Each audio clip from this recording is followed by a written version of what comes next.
Mostrei aqui, inclusive, o esforço que a Sul fez em entregar. Todas aquelas linhas pontilhadas são linhas de 500 kV que vão ser construídas. Portanto, vai facilitar a vida dessas regiões, que vai ter infraestrutura de transmissão mais próxima. Então, essa infraestrutura de transmissão, ela permite... Eu comentei há pouco, Frederico, que pela primeira vez o planejamento brasileiro inverte, em décadas, inverte a lógica. Em vez de deixar fazer usina para depois a transmissão, planeja a transmissão para depois... Então, esse sistema de transmissão ele vai escoar potencial eólico e de carvão. Pode ver que tem candiota, tem cachoeira por causa do carvão, não é por causa da eólica.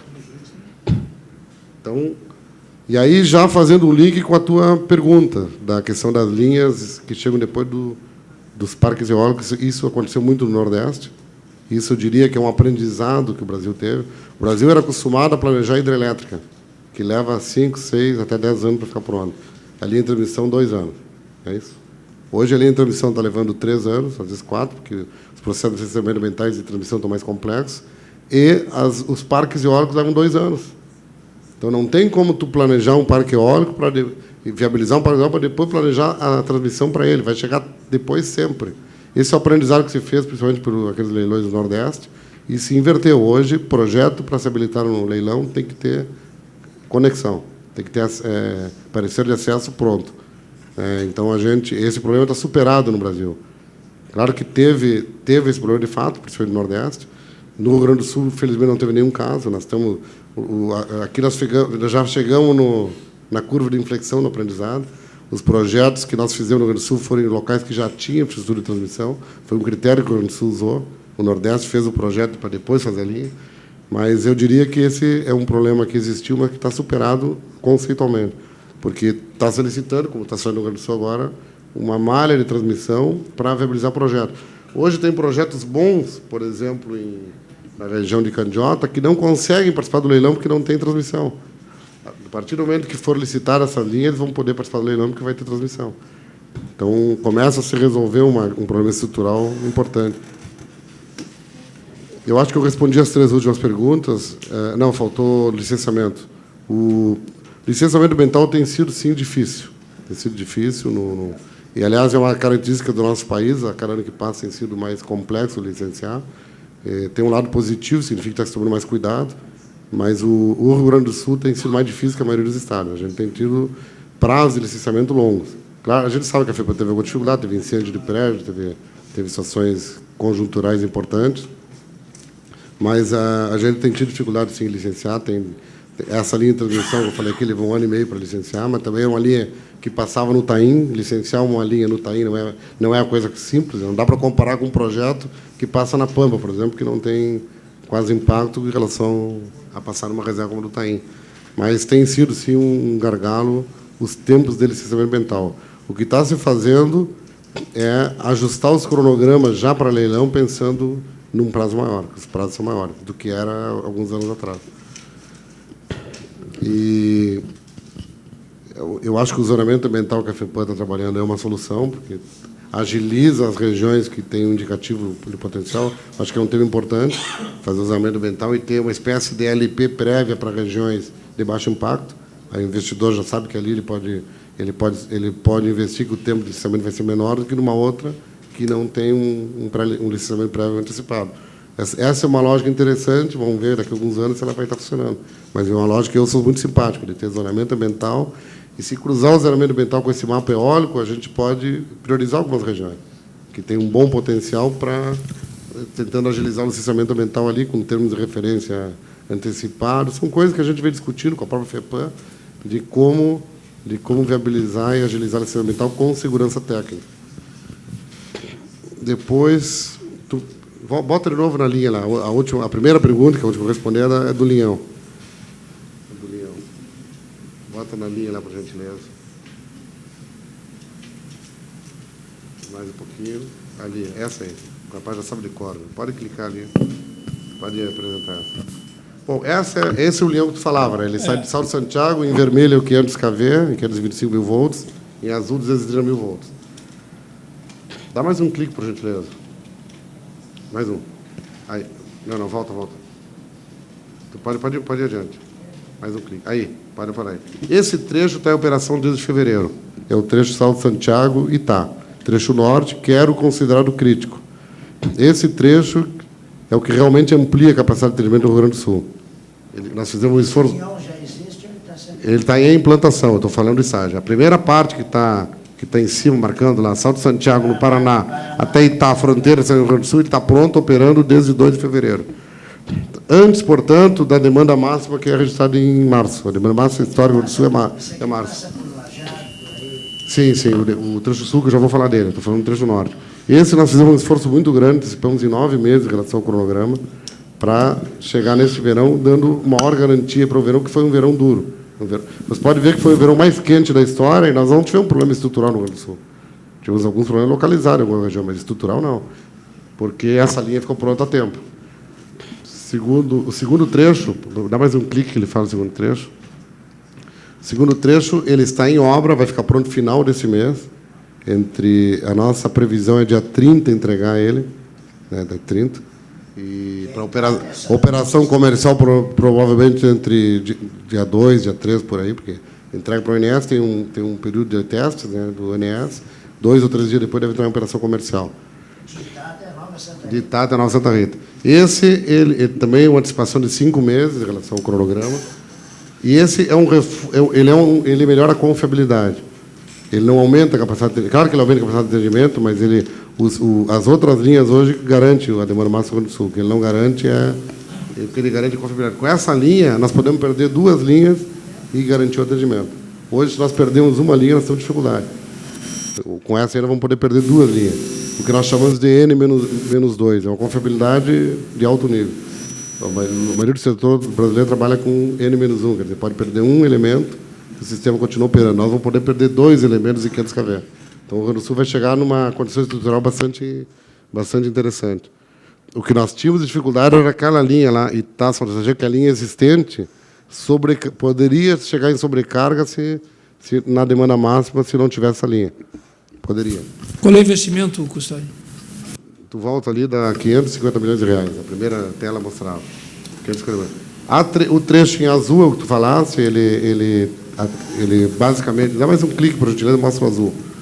O trecho em azul, que vai ficar pronto em junho, ele tem 2 funções básicas. Uma, melhorar o atendimento na Costa Doce, entra uma nova civilização em Camaquã, portanto, melhora toda aquela região. E a segunda, que ele aumenta muito a confiabilidade da região de Quinta, portanto, do polo naval. Então, ele foi feito com esse objetivo. Como estava aumentando muito a demanda do polo naval, tinha que ter um reforço para essa linha. Tá? Não tem nada a ver com... Dá mais 2 cliques, acho que não tem nada a ver com esse outro empreendimento. Dá 2 cliques rápido. Que é esse aqui, ó. Que é pode parar, que é um linhão de 500 kV, 800 milhões quase de investimento, que aí sim reforça estruturalmente toda a Zona Sul e permite o escoamento do potencial eólico. Tá? De forma concreta, o polo naval vai estar atendido plenamente quando? Rio Grande e Zona Sul. Ele está atendido hoje. Aquela linha... A previsão dessa linha é junho. A previsão da linha 230, aquela azul, é junho. A previsão desse sistema de 500 kV é agosto. Então, eu diria que até o final do ano, a Zona Sul do Rio Grande do Sul, incluindo o Polo Naval, vai estar na condição de atendimento dos melhores do Brasil. Vai estar não só com o reforço do 230, que é o que tem hoje, mas vai estar com um novo sistema de 500 kV. Isso é sincronia com a Serra, né? Sim, é obra feita em conjunto. Volta ali volta uma tela. Essa obra... Não, mais uma, por gentileza. Mais uma. É importante... Essa obra aqui, mais uma. Olha assim, é uma parceria Eletrosul e CE. É importante mencionar, porque, óbvio, geração, claro. E aí as empresas vão ter que buscar, e a CE principalmente, porque o Polo Naval de São José do Norte, hoje, as empresas que lá estão têm um problema enorme na falta de energia, né? E que hoje... A região vai estar bem atendida do ponto de vista macro. Obviamente, sim, na distribuição as empresas vão ter que se puxar para... algum investimento local. Isso pode ser. Isso eu não sei te responder aqui agora, mas certamente... E de nada adianta gerar e não conseguir... Certamente, um investimento de transmissão está associado a investimentos em distribuição. Tá bem. Acho que... Não sei se eu respondi, Antônio. Se eu respondi todas as perguntas, eu penso ter respondido. Sim. Continua sendo um problema, né? Mas continua ainda sendo uma das dificuldades. A realidade não só do nosso país, do mundo, nos últimos anos, tem sido agravar essa questão ambiental. A gente tem feito também perguntas para todos os que têm conhecimento como tu tens aí, se nós corremos risco de racionamento. Se nós vamos ter racionamento. Este ano não tem a menor possibilidade.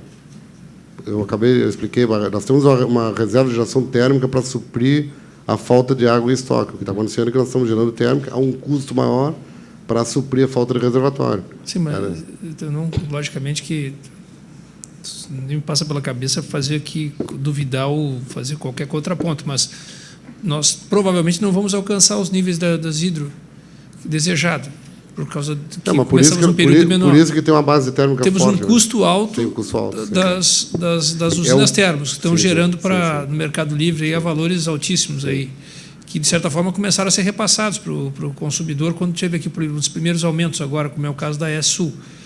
Então, para não repassar mais ao consumidor, é uma dúvida, né? Será que não vai ser necessário um plano de racionamento? Na minha opinião, para não ter esse custo para o consumidor, ele estatisticamente ocorre uma vez a cada 20 ou 25 anos, que é o tal de 5% de risco, aquele famoso 5% que todo mundo fala, o que é? Nós temos um sistema hídrico que tem 95% de probabilidade de atender a sua demanda. Quando acontece um período extremamente crítico, que é esse 5% de probabilidade, tu tem que ter estoque de energia. Ou tu estoque em grandes reservatórios, ou tu tem geração térmica. Não tem milagre.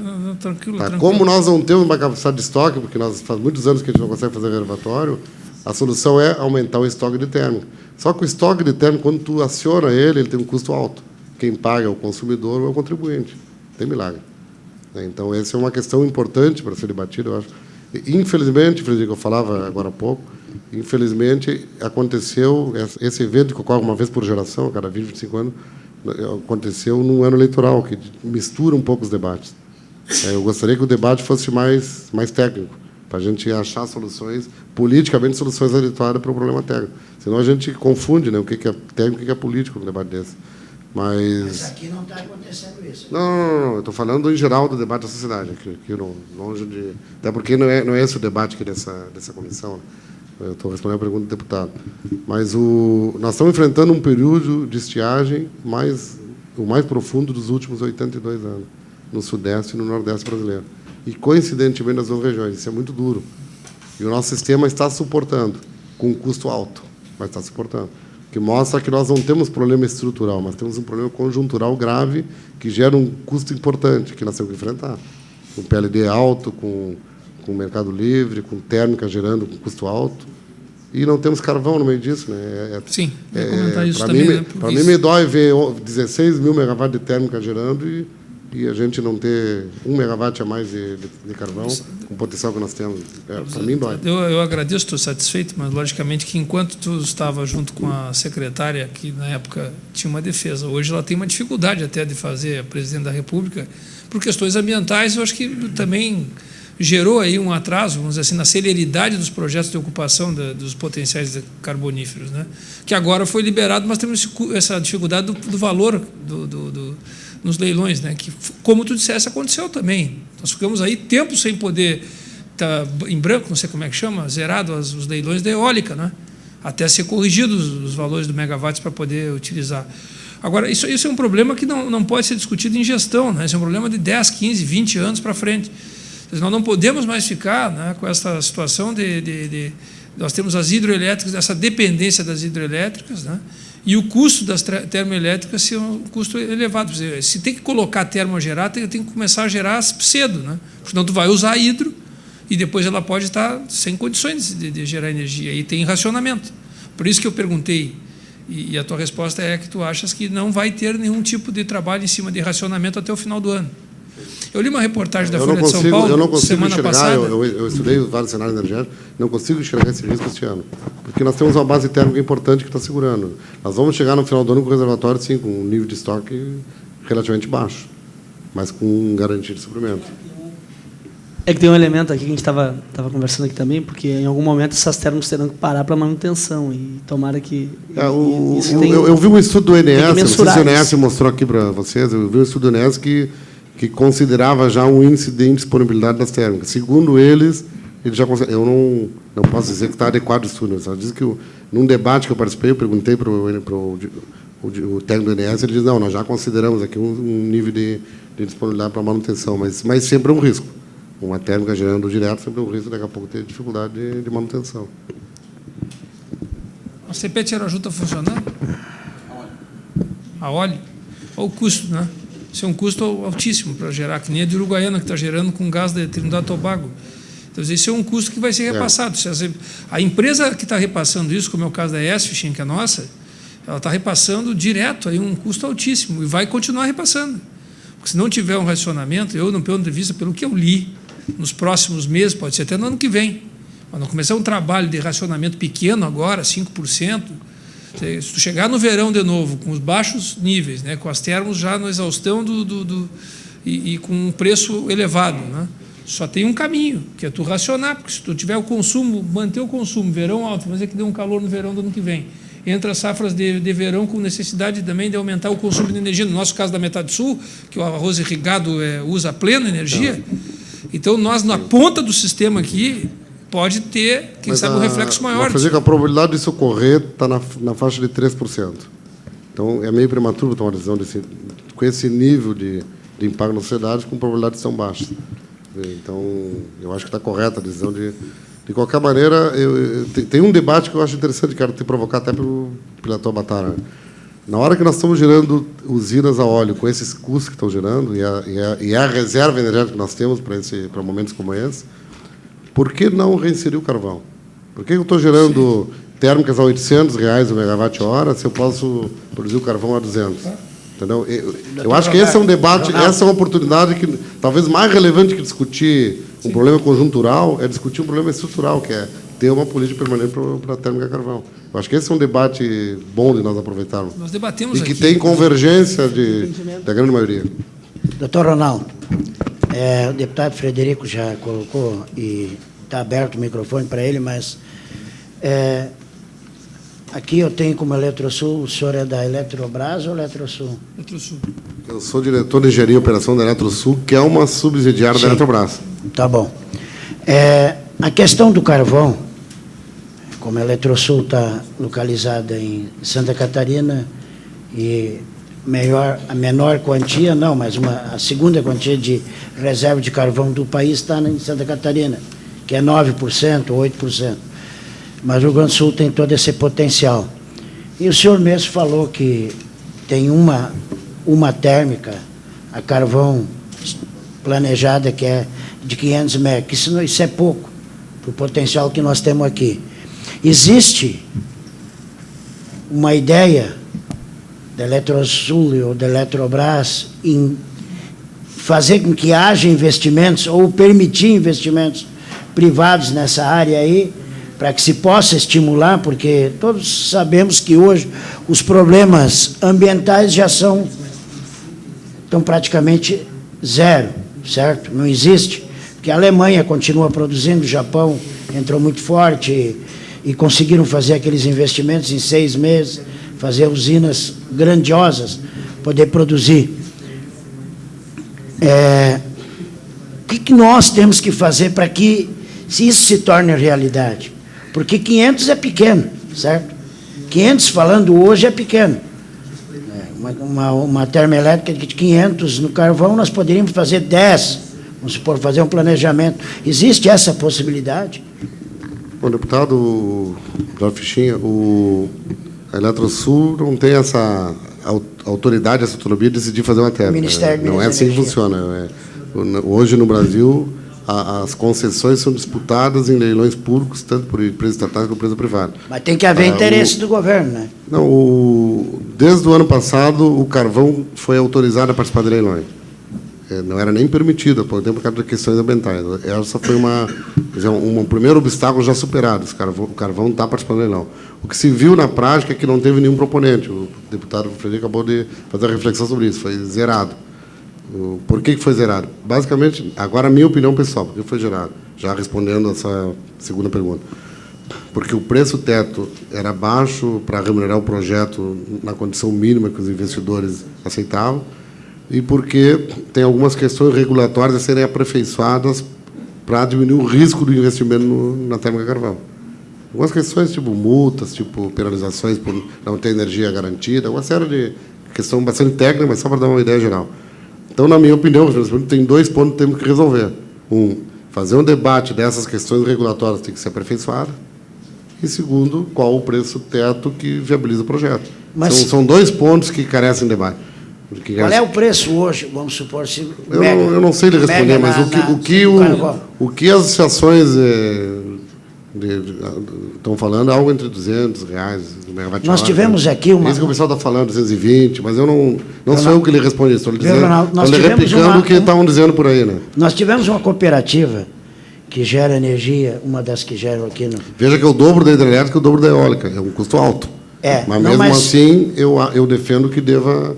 Não, mas ele colocou claro, que é possível. Claro. Por isso que eu digo agora é o momento. Porque quem fala contra, desculpa, ele usa a questão ambiental, que é uma verdade, o carvão ele é impactante, e usa a questão do custo comparando com o hidrelétrico e a eólica. Mas não se dá conta que a energia de reserva disponível é mais cara. Então, esse é o momento bom de abrir esse debate. Não vamos comparar com a energia... com a hidrelétrica, vamos comparar com as outras. Ela tem reserva, né? Ela tem reserva. Comparar com as outras ela tem a condição de acumular.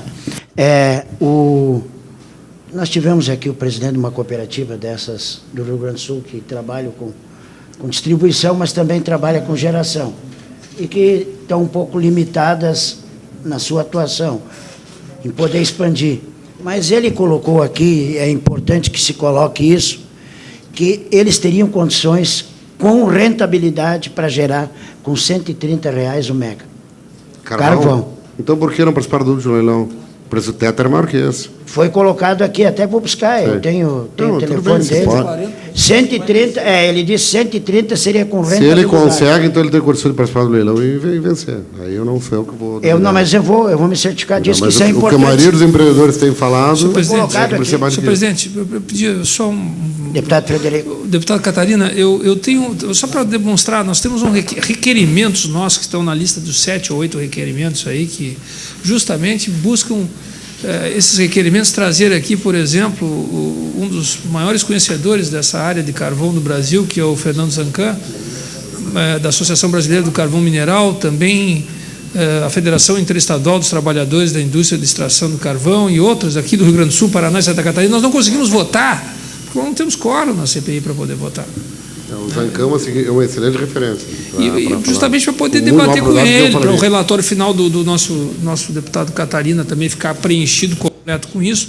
Então, eu acho que, mais uma vez, eu chamo a atenção para assunto que é um assunto de extrema relevância. Falar em energia por si só já é algo basta, né, pela sua importância. Agora, imagina num momento como esse, que a gente pode tirar proveito, né? Tirar proveito é o termo certo, né? Não tem nada de preconceituoso em relação a isso, para poder botar, né, em ênfase o quanto nós podíamos avançar com projetos dessa natureza para evitar desgastes, né, o que esgace aí a relação do fornecimento com o consumidor, porque quando começa a esgaçar é quando tu toca no bolso dele, ou quando falta energia, ou qualidade é baixa, né? Nós não estamos conseguindo debater. Até para desmistificar muita coisa, né? É claro. Então, e outra coisa, o que está acontecendo? Eu, por exemplo, a cada reunião que eu chego aqui, eu tento aprender mais um pouco. E acho que até na nossa formação, enquanto pessoas que têm procuração dos cidadãos para vir aqui debater assuntos, ou falar sobre assuntos, ou projetar questões importantes, isso é vamos dizer assim, é fundamental, né? Então, trazer pessoas para falar, como vieram aqui o Roberto, o Ronaldo, o Fábio que estão aqui, mas é tu aprender, para não dizer bobagem, para te saber até onde tu pode ir, etc. e tal. Então, nós estamos perdendo a possibilidade por causa de uma situação que é extra, ela não tem a ver com o objeto principal dessa comissão. É uma questão de formação do quadro da CPI, que já está constituído e que já está deliberando. Para mim, são águas que já rolaram, entendeu? Tem que discutir se o relator tinha que ser eleito com voto de Minerva do presidente. Está aqui o relator, nós estamos trabalhando, é questão, fato consumido. Já passou. Então, eu lamento isso aí. Presidente, eu vou pedir para deixar registrado nos anais aí da nossa CPI e pedir para que, lógico que não é esse aqui que está sujo de café que eu derrubei, mas tem um editorial, né, do Espaço Opinião do Correio do Povo que tem o título O Conto da Conta de Luz Barata. Eu gostaria de deixar registrado para que fique lá no seu arquivo, lá do relator. Mais adiante não pode ser... Pode ser pensado, é isso? Não, eu peço para que fique registrado aí no anexo, que se for interessante mais adiante usar, o relator pode usar. Perfeito. E eu pedi licença, eu estou desde as 2 horas aqui, presidente, eu vou ter que me afastar. Eu gostaria muito de fazer algumas considerações ao Roberto Tejada e o BNDES, mas eu gostaria só de deixar aqui duas perguntas para depois o relator ouvir, né, que é em relação à possibilidade real de nós estendermos o gasoduto até a Uruguaiana, que era o projeto original, que interligava Bolívia, Argentina, né, aqui no Triunfo. Então eu peço para o Tejada já responder isso aí, que ele me pediu até. E dois, Tejada, que é justamente a tua impressão em relação à continuidade dos trabalhos, apesar de que está caro, mas se a usina de Uruguaiana vai ficar ligada por mais algum tempo. E também saber se o xisto betuminoso, se vocês têm alguma prospecção já em relação a esta... Nós temos no mapa geológico, me perdi agora, mapa geológico, do Rio Grande do Sul, do Brasil, nós temos uma mancha de xisto que vem da Argentina, que está sendo, inclusive, motivo de estudo para aproveitamento, que os Estados Unidos está fazendo aí prospecção de gás, né, gás de folhelho. Se tem alguma coisa já pensada em relação a isso. E, por último, saber do doutor Fábio se o BNDES continua com 49% das ações lá da Termoeste Uruguaiana, que quando foi feita uma negociação lá atrás, por uma questão de financiamento que foi dado à AES, para a compra da Eletropaulo, foi dado em contrapartida, pelo menos é uma informação que na época se tinha, né, que o BNDES, para poder garantir a parte que financiou para a compra da Eletropaulo, se não é o Eletropaulo, é uma outra, né, do Grupo AES, ele pegou como garantia 49% das ações de Uruguaiana. E quando eu tive a oportunidade de conversar com o doutor Luciano Coutinho, um tempo atrás, lá no BNDES, e com o diretor Bittencourt, ou com alguém, não me lembro qual era da área, o Wagner, né? Ele disse que sim, que na época tinha, e era até um problema para o Conselho. Né? O Conselho está aqui com esse pepino na mão, porque tem que falar sobre um assunto que nós não somos do ramo para poder falar. Né? Então, tem uma situação lá está embernada a usina com um custo elevado e nós temos 49% das ações. Pode ter vendido, pode ter quitado, pode ter... Enfim, a pergunta é se continua, né, com essa situação lá no BNDES. Posso... Tejada vai responder aí a questão do gasoduto Brasil, Bolívia, Argentina. Apertar. Alô. Não, queria, antes de mais nada, pedir desculpas, presidente, que eu tenho um compromisso agora, já está um pouco atrasado, inclusive, mas vai ser um prazer responder. Primeiro, acho que central sobre Uruguaiana é que o arranjo que se estabeleceu hoje de agentes econômicos, sistema elétrico, governo argentino, permite que a térmica funcione. Então, em a térmica sendo demandada pelo sistema elétrico, ela tem condição de funcionar. Né? Um dos elementos centrais para ela funcionar é um termo de cooperação Brasil e Argentina, que era feito em períodos relativamente curtos. Ele está sendo discutido pelo Ministério de Relações Exteriores do Brasil, Argentina, Ministério de Minas e Energia, um protocolo mais longo. Eu diria que isto é um sinal de que é uma condição para a térmica funcionar por períodos mais longos, quando for necessário. Agora, as térmicas, e o Ronaldo conhece melhor que eu, e o sistema elétrico despacha por preço.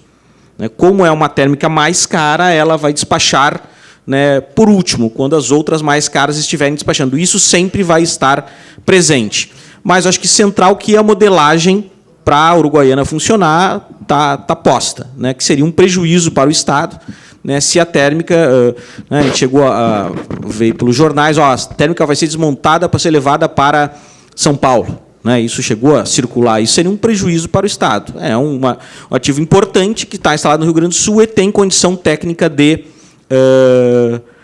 operar. Segundo, a construção do gasoduto para levar até a Uruguaiana, ela é uma condição mais complexa, porque nós estamos tratando aqui de gás de GNL, né, que é um gás mais caro, que, tendo sobre ele o custo de construção de um gasoduto entre Rio Grande e Uruguaiana, ele chegaria ainda mais caro em Uruguaiana. Com isso, a térmica perderia competitividade, mas ela não é completamente passível de ser descartada, né? Se a térmica fosse contratada para despachar na base, né, ou 6 meses ao ano, e isso possivelmente mexeria uma equação de preço que viabilizaria um contrato para levar gás até lá. Agora, este não é o modelo que hoje está vigendo para as térmicas. Segundo, eu queria aproveitar, deputado, acho que isso que o Ronaldo colocou é bastante pertinente. Para a geração de energia térmica como um todo, existe uma janela muito interessante neste período, tanto geração a gás quanto geração a carvão, né? O Ministério tem sinalizado aí várias correções de preço, de condições de contratação. Acho que, por óbvio, né, mesmo que seja presidente da empresa de gás do Estado, o Estado aqui tem que aproveitar esta janela para debater o tema de geração térmica a gás, a carvão, biomassa, que seja, porque tem uma janela muito interessante neste momento. Doutor Tejado, só aproveitar, viu, relator, deputado Catarina, isso é uma interpretação que a gente tem, né? Foi feito um calote, né, explícito, né, um contrato que existia firme do Brasil, logicamente que não era um tratado, mas era um contrato com a Argentina de fornecimento de X mil metros cúbicos para gerar 600 megawatts durante 20 anos, se eu não me engano. E aí, no segundo, terceiro ano, já começou a pifar o contrato, e aí foram, aos pouquinhos, achando uma desculpa e pegaram por força maior, de constitucional, de abastecimento interno, e romperam o contrato. Que, inclusive, está na Corte da Costa Rica, se eu não me engano, já com alguma posição que já deve ter tido, de uma dívida de $1 bilhão que estaria a YPF sendo cobrada da AES. Exato. Para isso. Agora, a questão é, doutor Roberto, vamos dizer, esse descumprimento de contrato, ele fez com que nós, vamos dizer assim, recuássemos ou nós partíssemos para um outro tipo de relação no que diz respeito ao sistema energético binacional com os países vizinhos, porque a Eletrosul, por exemplo, fez um investimento na Uruguaiana, que é para a gente poder fazer a transformação para o ciclo de energia da Argentina e do Uruguai, se não me engano, para passar energia para eles, porque aquela usina é uma usina, inclusive, pensada em fornecer para o outro lado. Quer dizer, falta medida política para essa situação ser... nós deixarmos de correr esses riscos por falta de, vamos dizer assim, de integração e de cumprimento de contrato? Acho que sobre o sistema, digamos, de abastecimento de gás natural no Brasil, este contrato impactou fortemente. O sistema foi concebido em moldes próximos aí do sistema elétrico de estar se retroalimentando, de estar interligado. Então, a perspectiva de abastecimento de gás do Brasil era receber gás da Argentina, receber gás da Bolívia, interligar o sistema, né, o TSB e o Gasbol, e atender o mercado brasileiro como um todo. Com isso, frustrou a expectativa de receber gás argentino, até porque a Argentina saiu de uma condição de exportador para importador de gás natural. Quanto às relações do sistema elétrico, eu não tenho condição de responder isso, deputado, mas no sistema de suprimento de gás no Brasil, né, o fato da Argentina ter frustrado a sua condição de atender o mercado brasileiro impactou severamente o mercado de gás no Brasil. Eu vou também passar às mãos do nosso relator. Eu gostaria de passar uma entrevista na Folha de São Paulo, dada pela ministra Dilma Rousseff ao jornalista Humberto Medina, em que ele perguntava sobre algumas coisas do sistema energético brasileiro e perguntava sobre a usina de Uruguaiana. E aqui a ministra respondeu aqui, ó, a Folha de São Paulo perguntou se estava diminuindo o fornecimento lá em Uruguaiana, se era falta de gás. E a presidente Dilma Rousseff, na época, a ministra respondeu: no caso de Uruguaiana, a informação que se tem é que essa disponibilidade de gás. Se eles estão usando o gás para outra coisa, vão pagar por isso. No caso de Garabi, eles têm contrato com outras termoelétricas, têm contratos na Argentina. Se eles não entregarem, serão chamados a explicar por que no teste deu menos. Teoricamente, tem que ter o gás, porque o contrato é firme. Aí a Folha perguntou de novo: qual a alternativa? E a ministra Dilma Rousseff, na época, respondeu: eles vão ter que pagar uma boa multa, comprar gás e disponibilizar energia. Caso seja mandado eles despacharem, ou seja, gerarem energia, normalmente, vão ter que comprar energia e entregar no Brasil, sob pena de inadimplência. Eles serão punidos se assim não fizerem. Então, eu só deixo esse registro, senhor presidente, porque, na época, tinha uma garantia da própria ministra que a situação que está acontecendo hoje com a usina de Uruguaiana não iria acontecer, que o contrato era firme, que, se eles não fizessem, eles teriam que pagar, e agora ela é presidente da República. Ela é presidente da República, então, logicamente, que eu imagino que ela tem mais força para fazer as coisas andar. Então, eu gostaria de deixar esse documento, que é uma entrevista dela enquanto ministra, para a CPI da energia, para que a gente faça constar. Porque uma coisa é quando era ministra, outra coisa agora é presidente. A Argentina não estava permitindo que a gente usasse a tubulação dela. Uma vez nós não conseguimos que usasse a passagem de gás que nós temos sobrando da Bolívia, do que nós compramos. Inclusive, foi feita uma obrigatoriedade de compra de 30 milhões de metros cúbicos fixos da Bolívia pelo atual presidente, e nós estávamos nos sobrando aí, não sei quantos milhões de metros cúbicos para poder ser utilizado. Então, nós pensamos, põe duplicado o gasoduto da Bolívia para a Argentina, então vamos fazer via Argentina passar esse gás que está da Bolívia para lá, e aí depois faz um swap e passa para nós lá em Uruguaiana, lá para poder despachar lá a usina. Não podemos fazer isso porque a Argentina não vai permitir, vai querer utilizar mais gás boliviano. Então, na verdade, a gente recuou daquilo que era proposto pela ministra. A ministra disse: olha, se faltar, eles vão ser punidos. Se faltar, eles vão pagar multa. Nós não vamos gerar mais energia. Nós temos em torno de 1.500 megawatts ano para a Argentina funcionar. E nem isso está sendo cobrado. E temos uma usina importante que pode nos dar uma tranquilidade maior, com um custo muito menor, para não ser repassado para a conta do usuário. Então, é impossível, Ronaldo, às vezes, a gente não falar sobre questões políticas em momento que começam as coisas a ficar mais apertadas. Né? E aperta onde é que arrocha? No consumidor. Né? Então, no caso de Uruguaiana, foi um caso realmente para a gente aprender, mas que, na época, tinha o discurso forte, firme, né, da ministra, que hoje é presidente, que, se eles não fizessem, eles iam pagar o preço disso. E nós estamos trazendo gás de Trinidade e Tobago, de navio. Então, só para isso, eu vou lhe passar esse documento, perguntar sobre o projeto do GNL de Rio Grande, se está firme. Deputado, mas eu vou usar a sua pergunta para fazer uma consideração, né? Esse contrato está em arbitragem internacional, que é o espaço para discutir estes temas, né? Ele está no particular. No privado. Mas o contrato era com o ente... Não, o contrato privado, tinha assinatura, né? De quem? Mas o contrato era o comprador era a AES Uruguaiana, né? Não, o contrato tinha assinatura, o avais de governo. Por isso que foi feito. Foi feito um convênio binacional. Mas o contratante, e deu segurança, o contratante a quem cabe litigar. E deu segurança para a empresa que contratou. Certo. Porque não foi assim: a empresa vai lá e vai fazer um negócio com a Argentina. 2 governantes, eu me lembro, tenho foto disso, inclusive não tinha cabelo branco na época, eu era vereador uruguaiano, eu subi no palanque lá, Fischer. Subi no palanque lá uruguaiano, tem a pedra fundamental, Fernando Henrique Cardoso e o Menem, né, quando eles assinaram lá um convênio para dar segurança ao contrato. Né? E aí depois começou, e em seguida teve que parar, porque a Argentina não administrou a parte dela.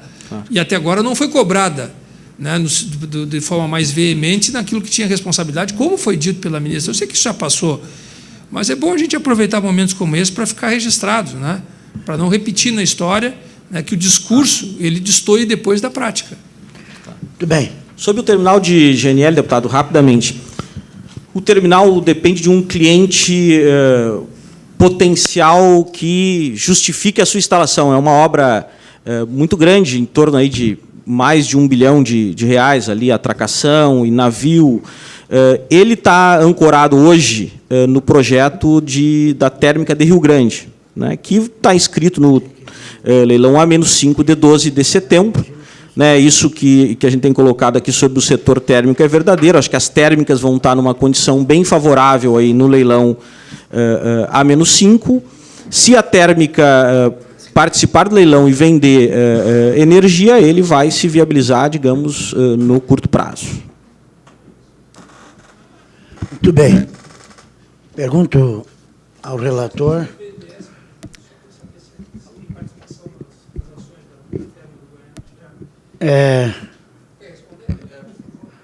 Pode ser, então, passar o microfone. O doutor Fábio Gomes de Medeiros. Boa tarde. Quanto à pergunta do deputado, só para resgatar, se foi uma operação de 2003, mais ou menos, Eletropaulo, em que havia um momento de crítico na operação dessa concessionária no estado de São Paulo, que congrega 40% do PIB nacional, e em cima dessa situação crítica foi feita uma negociação em que o BNDES passou a ser, de fato, um acionista com mais de 50%, 50,01, se eu não me engano. Na sua pergunta em específico, que nós temos, até nós vamos buscar resposta, ajuda, porque nós temos muito claro que a AES, a térmica, não faz parte, notadamente, o BNDES não é acionista. O que pode ter acontecido, e isso não ficou muito claro para nós agora, e eu prometo ao deputado depois, com mais detalhe, com mais vagar, com mais precisão nesse sentido, é que talvez esse conjunto, esse portfólio, esse ativo AES, tenha feito parte de garantia da operação de financiamento. E, salvo engano, essa operação já foi quitada. Então, permanece hoje uma participação do BNDES na anterior, na antiga Eletropaulo, vamos chamar assim, ou brasiliana, como se chama. E a Tietê Geração, perdão. Então, repetindo, sobre a sua pergunta em si, a gente tem muito claro que não há participação atual do BNDES nesse ativo. Até porque, à época da avaliação dessa operação Eletropaulo, esse ativo tinha o que a gente chama no mercado financeiro, que é um valor presente líquido negativo. Então, ele não tinha não tinha interesse em que você trouxesse esse portfólio para uma operação. Então, essa é a resposta. Desculpa um pouco o tecnicismo, tá? Mas, se for o caso, a gente dá uma clareada. Para mim, se fosse uma garantia dada por mim, seria uma garantia podre. Doutor É mais ou menos isso aí. Fábio Gomes. Por isso que exatamente, mas tem todo essa cuidado de fazer exposição, porque eu lhe agradeço, inclusive, mas eu gostaria de receber, se fosse possível, deputado relator, os documentos que demonstram que houve, então, uma garantia, e como ela já foi quitada, ou foi trocado, vamos dizer assim, a forma de quitação, que pode ser até por recebíveis da Eletropaulo, pode ter devolvido, vamos dizer, essa parte de ser acionista majoritário. Porque eu até tinha como 49%, mas 50% do capital total, enfim. Mas pode ser, claro. Então, eu só pergunto se foi substituído, porque, na época, tinha um cuidado muito grande, o Bittencourt, lá, tudo de falar, nossa, não sei se era o Bittencourt que estava cuidando disso, porque realmente era uma situação que preocupava. Porque, como não havia nenhum tipo de garantia de ações de governo para reverter essa situação, isso, no balanço do BNDES, isso aparecia sempre como um alvo, né, de apontamento de preocupação para a parte interna, né? Então, se o doutor Medeiros puder nos ajudar, seria importante nós termos essa informação. E remeter para que a gente possa ter esses dados aqui na... Até pontuar, deputado Frederico, são questões pontuais, certo? Quando se tem problemas, nós tivemos mais problema de distribuição, mas nós temos questões pontuais que têm que ser levantadas e a CPI tem condições de levantar esses pontos e esclarecer, porque existem perguntas... Muito obrigado. Tem perguntas aqui também, pessoal do PROCON, mas já me responderam aqui, e é importante que fique registrado, e eu vou fazer isso aqui via microfone, porque reclamações para os PROCONs aqui em Porto Alegre estão sendo poucas, e essas reclamações, então, para os usuários, é importante que o próprio usuário que nos assiste nesse momento, consumidor, que ele saiba que as reclamações estão sendo feitas mais via Ministério Público, as ações. Mas seria importante, para fortalecer também o próprio Código do Consumidor, que fosse feito via PROCON. Aqueles que me procuraram, eu vou pedir para encaminhar via PROCON, porque por ali também pode-se criar algumas ações e são necessárias, porque há muitos problemas em Porto Alegre, na região metropolitana. Então, acho que já está respondido isso também. O doutor Ronaldo esclareceu muito bem algumas questões, mas ficou algumas dúvidas. Com todos esses investimentos que nós vimos aqui, a realidade não é bem essa. Quando se traz aqui as empresas distribuidoras, elas colocam que os linhões, que toda aquela choradeira que vocês já conhecem. Eu estou trocando no linguajar bem chulo, mas é exatamente assim. Então, nós podemos ficar tranquilos, que até o final do ano, com a conclusão desse linhão mais central, dificilmente nós vamos ter problema de distribuição aqui. É isso?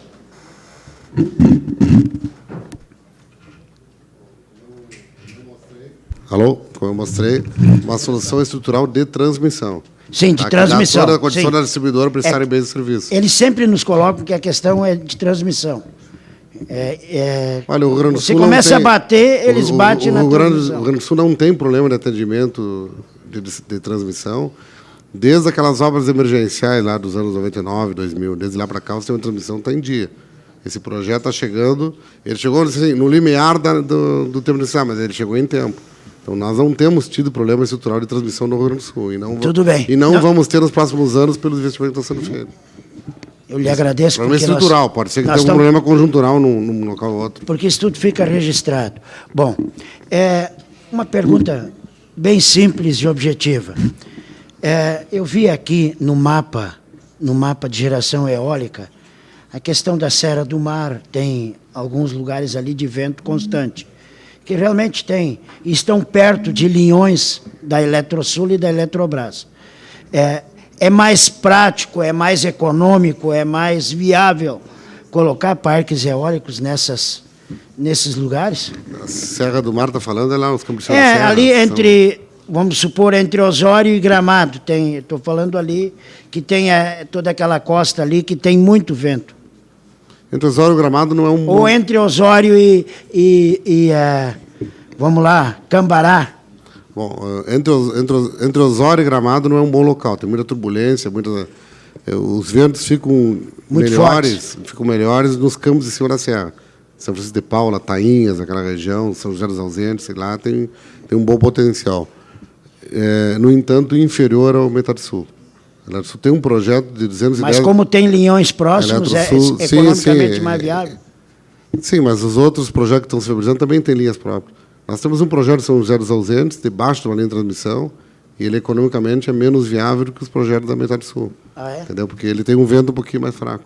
E como está a 1.000 metros de altitude, mais de 1.000 metros, a densidade do ar é menor, então, para a mesma velocidade do vento, tem menos energia agregada, em torno de 10% a menos. A mesma